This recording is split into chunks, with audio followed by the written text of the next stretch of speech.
Thank you, Paul.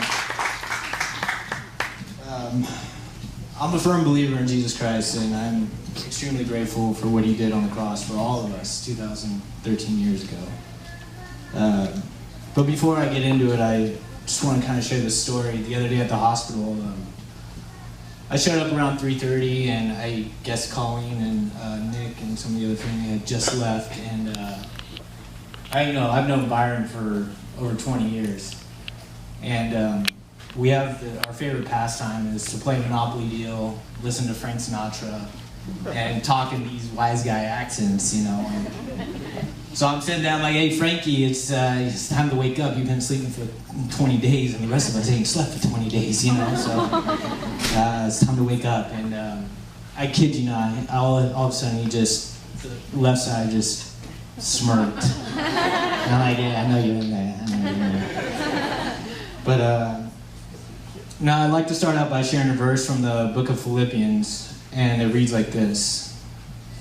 If you've gotten anything at all out of following Christ, if his love has made any difference in your life, if being in a community of the Spirit means anything to you, if you have a heart, if you care, then do me a favor. Agree with each other. Love each other. Be deep-spirited friends. Don't push your way up to the front. Don't sweet-talk your way to the top. Put yourself aside and help others get ahead. Don't be obsessed with getting your own advantage. Forget yourselves long enough to lend a helping hand. Now, the ecclesiastical definition of community states that it's a group of people leading a common life according to a rule. Another definition says it's a joint possession, an enjoyment, a liability. I chose these definitions because we, as family and friends of Byron Remeyer, are now a community that has a certain liability and rule for him.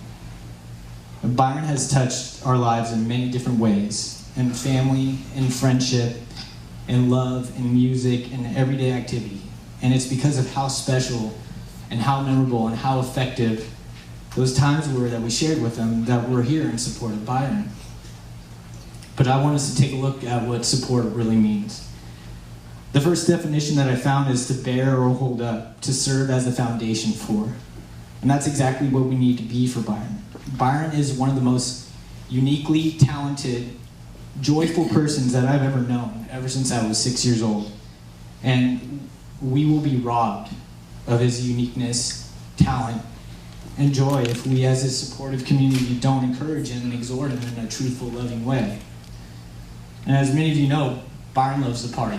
And I love to party with Byron, but Byron struggles when he parties. He often doesn't know when to stop. In fact, he knows he can't stop. And a few years ago, he put himself in a rehabilitation program called U-Turn for Christ because his heart's desire has always been to live sober and most of all, live for Jesus.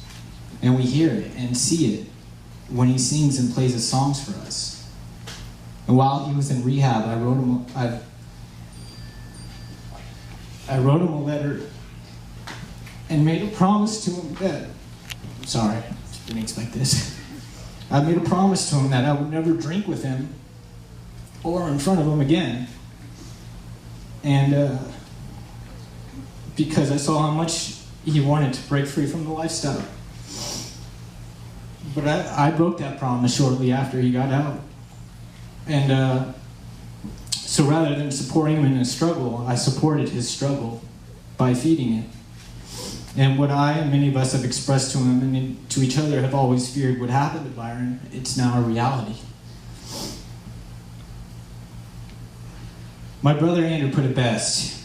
He said, if a man struggles with self-condemnation and insecurity, and his friends are telling him that he is useless and that he should condemn himself, or whatever it is that may be that is only adding into his insecurity and self-condemnation, then why would we as friends that know someone that struggles with alcoholism sit there and drink or buy him another drink when it's destroying him, whether it's evident or not? Why do we look at one as harmful and one as harmless? Both are supporting in the destruction of the man.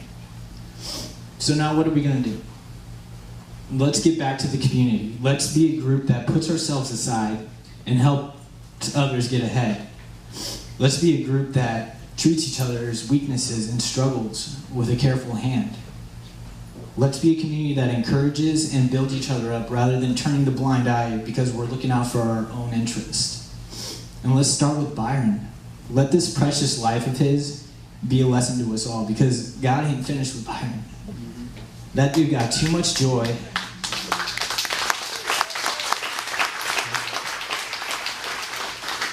That dude has got too much joy and too much laughter and too many songs to still share with us and the rest of the world.